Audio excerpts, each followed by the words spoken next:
What's up, barbecue fans? Welcome back to Patio. My name's Jake. You're watching Rum and Cook. Today on the channel, we're doing something that I have not done before. It's a brisket.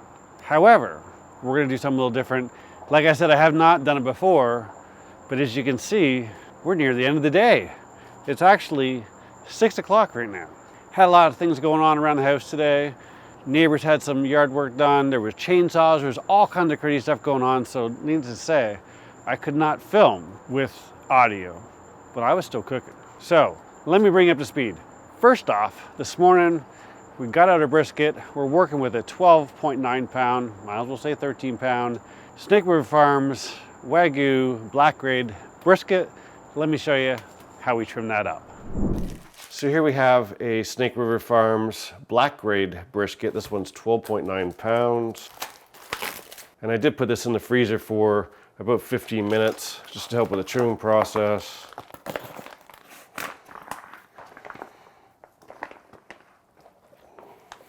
Just give this guy a quick trim off, or a quick dry off here.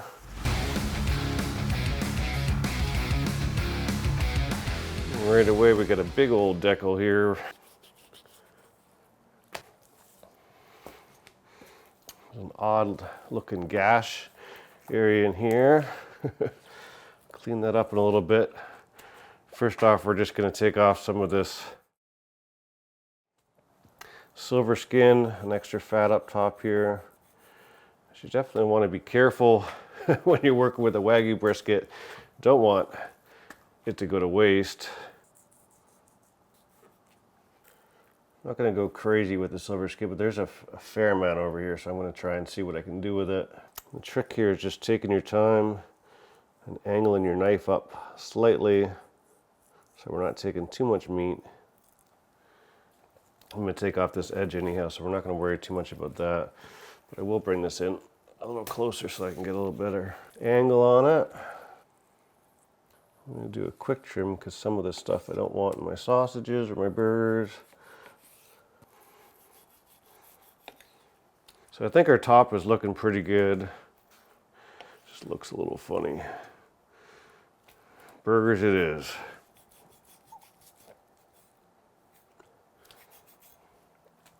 There's that big old pocket of fat there that I have missed my last couple briskets. And what I'm going to do is I'm going to take this, give me a nice clean edge so I can see what we're working with. This is quite thin on this edge, so we're going to continue around here and just round this off.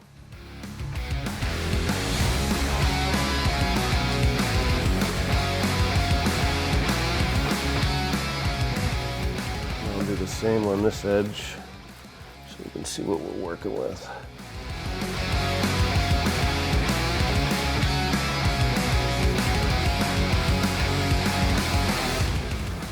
A little aggressive with that trim.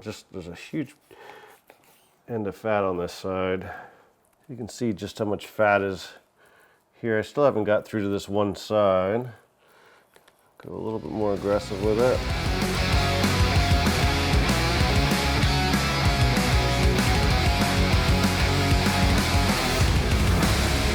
That right there is why you take your time. Got a little deep on that one side. Well, the rest of this fat cap, except for in this little pocket here, is actually not looking too bad. Probably still a little thick on this side right here. So we're looking pretty good. There's a couple spots here that I'm questioning, and you can see that that fat cap there is definitely a little bit more than a 1/4 inch, but I can tell that it's pretty thin in here. So I might play with that a little bit. The other area that I'm noticing is in there, still pretty thick. So I'm going to come down in sections here, just try and carve that out of there. All right, let's get ready for our salt and pepper. So I'm actually doing 2 brisket videos today, so I've already made a bunch. I'm going to make a little bit more, and what I'm doing here is I'm doing a 2-to-1 pepper and Diamond Kosher salt. A little under 2. And we'll just go a little heaping 1. So we'll be close, maybe a little bit more pepper. Nothing wrong with that. And we'll give that a good shake. And that will give us more than enough to work with. No binder, get the top here. And we're gonna go fairly heavy. Get the sides.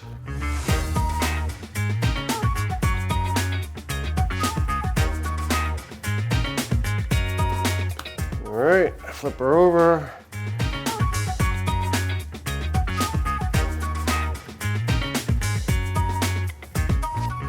You guys can probably hear my landscapers out here. I didn't know they were coming today to trim the bushes. Little do they know, I'm gonna have to ask them to stop while we get this guy on the yoder. Always good to kind of get the sides from top and bottom. Make sure we get a nice good bark on it. And that, my friends, is a fine looking brisket. We're gonna let this sit here for about 5 minutes, just so that the salt pulls a little bit more moisture out of there and just makes this adhere a little bit. And then what we're gonna do is we're gonna put this guy in the fridge and let it cool down for about an hour before we put it on the pit. So after we finished trimming and seasoning our brisket, we threw it in the fridge for about an hour, came outside, fired up our yoder. We're using Bear Mountain oak pellets, put this guy at 200, and we let that salt and pepper soak in the meat a little while, got this up to temperature, and then if you watched my 11 secrets to maximizing smoke on a pellet grill, in there I showed you how to use a smoke tube. I filled up a smoke tube all the way jam-packed with oak pellets, and I threw it on the left side, got out my torch, lit that up, got it good and burning, let it burn for about a minute, and then we closed it up and let the smoke pour. I brought out our lovely brisket, we threw it on the top rack, and we walked away for 4 hours. 4 hours in, the smoke tube was out. We got all the smoke we wanted. I don't want any more dirty smoke for the rest of it. I just wanted to get a bunch of extra smoke in the beginning of it. At 4 hours, then I dialed it up to 250 and I walked away. The beauty of a pellet grill. I'm actually working on a sausage video for this channel inside. That's what I've been doing all afternoon. So if you're not subscribed yet, do so below. You want to see some fresh sausages. Anyhow, this guy just kept on going. Yoder's doing his thing. We are now 7.5 hours since I put this on the yoder. Let's have a look. As you can see, it's hot. Woo! Kind of see it there. It's looking great. Really happy with it. Got a little bit of darkness around here and it's a little dry. However, really not that bad. I have not sprayed this or anything. I haven't even bothered to look at it. Let's see where we're at. 170, 168, 169 and our flat. So we're actually in really good shape. I think what I'm going to do is I'm going to give this guy a rotate. Our air's coming up as we talked about and over top of our point. This is the hot spot right here. So what I'm gonna do is I'm gonna get some gloves on, or I'm just gonna man up and rotate that around. I think what I'll do is I'll probably just give this a little bit of a spray just to get a little bit of moisture in here, but I'm not gonna do anything. I'm just gonna put some water on it. Just wanna get a little bit of moisture in there. We're pretty close to what we're gonna do next, but what I'm gonna do is I'm going to spray it twice. I'm gonna spray it twice every 15 minutes for the next 30 minutes, and then I'll bring you back to the next step.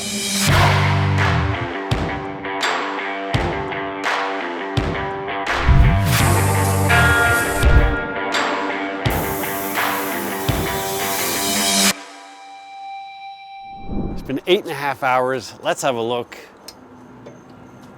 168, 169. Depending where you hit it, I got it at 170. There's 171, 172. Our flat's doing well at 175, 177. So we're in really good shape. We've got all the smoke. Now what we're gonna do is we're gonna try and protect these sides a little bit. And as I promised you, we're doing something we haven't done on the channel before, and that is the foil boat. So nothing too fancy about this. All we do is we just take our foil. I've got heavy duty foil, I've got 2 sheets of it, and we're just gonna kind of roll away from the brisket here until we're tight. And why are we rolling away? Well, gives us a built-in handle here. First couple times I did this, I forgot this step. I've done this on my offset a couple times, but I have never done it on my pellet grill. Figured it was time to do a foil boat on the Yoder. What happens here? This allows us to keep building up our bark on the top layer, and it speeds up the cook a little bit and allows us to catch all the tallow. Now you could take this as far as 180. I wanted to bring it off now because I don't need the bottom cooked anymore, and there's still a fair amount of fat to render out, which means we're gonna catch a whole bunch in our little boat here. I brought it up the sides here because the other thing that'll happen here, if you push it tight against your meat, there's a side in here that got a little dark and a little drier than the rest. This will help moisturize that and it won't be dry anymore. So now what we'll do, put this back on the top shelf and we're just gonna let it cook. Now, I'm gonna cook this till about 200. There's a reason why. I'll let you in on that in a little bit. 11 hours, time to pull it off. Nice little handle there. We're right around 202 here. It's as high as we want to go. It's nice and tender. It still has a little bit more time to go. However, what we're gonna do now is we are gonna let this cool down for an hour. My oven is on warm, which is about 155. So now what we're gonna do, lots of tallow there. We're gonna let this come down in temperature. We don't want it to cook anymore. It's done. So what I need to do is to cool down a little bit, and that's gonna take about an hour, and then I'll throw it in the oven overnight, and I'll bring you back in the morning. So here we are 14 hours later. Unfortunately, it's the worst hour for filming at this angle, but the temperature is where it's at and I need to film. So let me bring you up to speed. Trimmed up our brisket, 2 parts pepper, 1 part salt, smoked it at 200 degrees with the pellet smoking tube for 4 hours. Then we bumped it to 250 and let it ride till it was around 170, put it in the foil boat and let it ride at 275 until it was done. Took 11 hours. Then let it rest for an hour on the countertop. Then I put it in the oven overnight for 14 hours. Now, this, for all intents and purposes, if you followed up those steps all the way until now, you would have a great tasting brisket. However, I made one mistake that I'm going to share with you guys, and I have 2 ovens. I used one that I had not tested, and unfortunately it was sitting around 140 in the point and 139 in the flat this morning, and it made me a little nervous because it's right around that 140 mark. So I decided to turn up my stove, my oven, and get this above 165 just to be safe, and unfortunately we went up to like 190. It rose a little quicker than I thought. So I have low expectations for my brisket here. I know that the point's still tender, but I know the flat got tough on me, and lesson learned. However, we're gonna have a look anyhow. If you follow every other step, it's gonna be delicious, but I know that I messed up and I'm gonna own it. I know it's gonna taste good. I just know that it's not gonna be quite as tender and the flat as I wanted. Got lots of tallow. There's even more tallow here. It's one of the reasons why I pulled it off at 170. I think it's swimming enough, but I've got tons here. That's what happens with the foil boat. It is one of the nice things about the foil boat. I mean, look at that. Thing of beauty right there. Let's go in for a cut.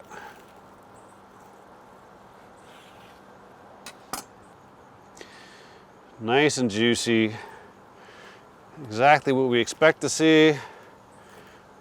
Now the one thing you should know about a foil boat, right? The top's gonna get a little crunchy. Just part of it, but look at the bark. You really don't expect that to see that from a pellet grill. Bark is great. Really happy with that part of it. We'll start over here for a little bit of a burnt end.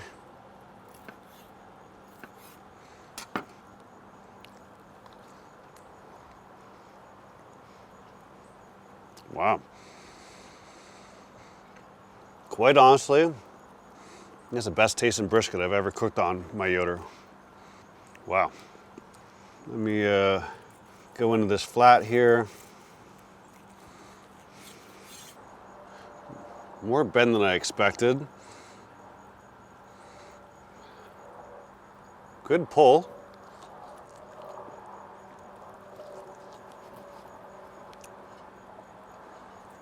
I take everything I said back. When I probed this with my Thermapen, I thought for sure this was going to be tough. It's not tough at all. It's a touch dry, but really even then, even that's not too bad. Texture's quite good. I'm shocked. Wow, that is a delicious brisket. I got the fat cap really good on it. One of the struggles with cooking a good brisket is getting a proper trim on it so the fat renders, and you can see that the fat is nicely rendered. Even on here, it's a perfect 1/4 inch. Great flavor. I am almost at a loss for words. As I was setting up to shoot this sequence here, I was thinking to myself, I guess my title is going to have to be How I Ruined a Perfect Brisket. But it's 10 times better than I thought it was going to be. I mean, I'm literally, I'm at a loss of words. I'm actually, everything in my head that I had prepared to say for this cook has gone right out the window because it's delicious. I mean, again, the points, or the flat, I'm sorry, is a little dry. Dip it in a little tallow and it's perfectly fine. Great texture, good flavor from the bark.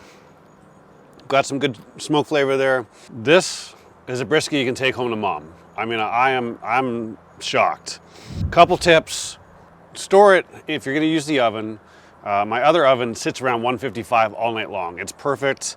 I had 2 things going, so this one went in my other oven that I hadn't used yet and didn't test the temperature on. So as long as you keep your food above 140, it's food safe. So really, if you keep it around 155 all night long and let it cool down right before you slice into it, you'll be good. A long rest really helps with the flavor and helps break things down a little bit better. Toaster oven.